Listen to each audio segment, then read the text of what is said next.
नमस्कार, स्वागत है आपका हमारे इस खास कार्यक्रम में और मैं हूं आपके साथ रणजीत कुमार। इंसान हो या फिर देवता या फिर राक्षस, सभी की तपस्या और पूजा भक्ति से प्रसन्न होने वाले भगवान शिव 12 ज्योतिर्लिंगों के रूप में भारत के कोने कोने में समाये हैं। यूं तो पूरे भारत में भोलेनाथ के कई प्राचीन और स्वयंभू मंदिर हैं, लेकिन इन 12 ज्योतिर्लिंगों में भगवान शिव एक दिव्य ज्योति के रूप में विराजमान है। इन्हीं 12 ज्योतिर्लिंगों में से छठा ज्योतिर्लिंग है भीमाशंकर।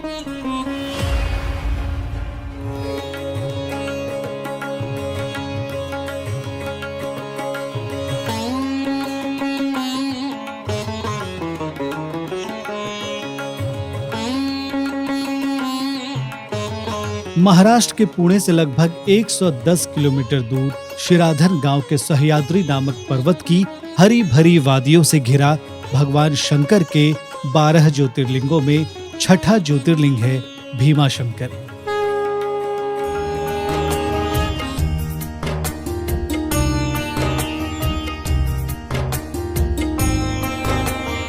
ये ज्योतिर्लिंग मोटेश्वर महादेव के नाम से भी जाना जाता है। इसे मोटेश्वर महादेव इसलिए भी कहा जाता है क्योंकि ये शिवलिंग बाकी शिवलिंगों की तुलना में काफी मोटा है। इस मंदिर के पास से भीमा नदी बहती है जो आगे जाकर कृष्णा नदी में मिल जाती है।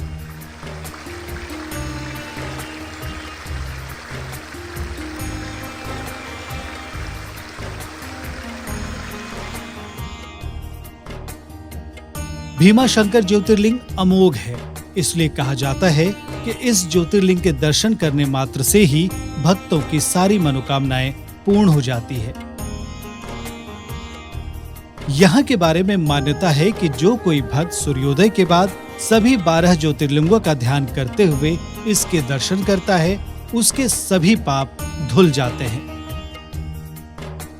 3250 फीट की ऊंचाई पर नागर शैली की वास्तुकला से परिपूर्ण इस ज्योतिर्लिंग को लेकर कई कथाएं भी प्रचलित हैं। इनमें से एक कथा ये है कि आज से कई साल पहले डाकिनी वन में राक्षसों का राज हुआ करता था और महाबली रावण के भाई कुंभकर्ण की पत्नी करकटी अपने पुत्र भीम के साथ वहां रहती थी। भीम नामक राक्षस अपने पिता की मृत्यु का बदला देवताओं से लेना चाहता था और इसी चक्कर में उसने शिव भक्त राजा सुदर्शन प्रियधर्म को बंदी बनाकर कारागार में डाल दिया और कारागार में ही राजा सुदर्शन ने शिवलिंग तैयार किया और उसकी पूजा करने लगे।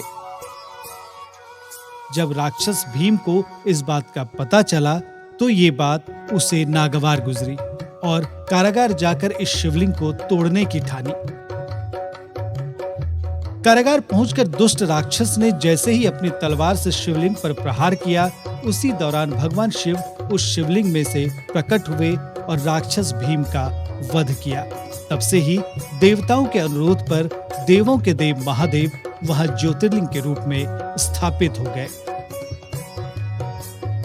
इस मंदिर की विशेषता का अंदाजा इसी बात से लगाया जा सकता है कि यहाँ खुद शिवाजी महाराज भगवान शिव की पूजा करते थे। कहा जाता है कि इस मंदिर का निर्माण भी शिवाजी महाराज ने ही करवाया था और बाद में नाना फडणवीस ने सभा मंडप और शिखर बनवाकर मंदिर को आधुनिक स्वरूप प्रदान किया था। तो आपने देखा कि किस तरह से भगवान शिव यहाँ भीमाशंकर ज्योतिर्लिंग के रूप में स्थापित हुए और इस मंदिर का क्या इतिहास है। यहाँ के बारे में कहा जाता है कि इस ज्योतिर्लिंग के दर्शन करने से मनुष्य के 5 प्रकार के पाप नष्ट होते हैं। तो आज की इस कड़ी में बस इतना ही। नमस्कार।